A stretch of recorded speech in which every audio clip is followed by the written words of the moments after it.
Welcome to NVivo for Beginners, Video 1. What is NVivo and why use it?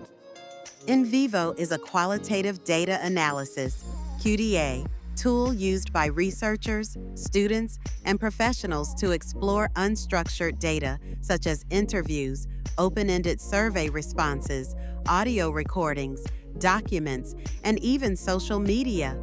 Unlike Excel or SPSS, NVivo focuses on themes, patterns, and meaning rather than just numbers. It helps you organize, code, and interpret large amounts of textual or multimedia data. In NVivo, you can import data from Word, PDF, audio, video, surveys, and more. Code segments of data into nodes, themes, categories. Run queries to explore patterns and relationships, and visualize findings through charts, models, and word clouds. It's widely used in academic research, market research, social sciences, and policy analysis.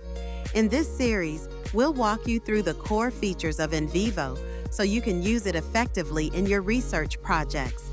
In the next video, we'll show you how to set up a new NVivo project and import your data.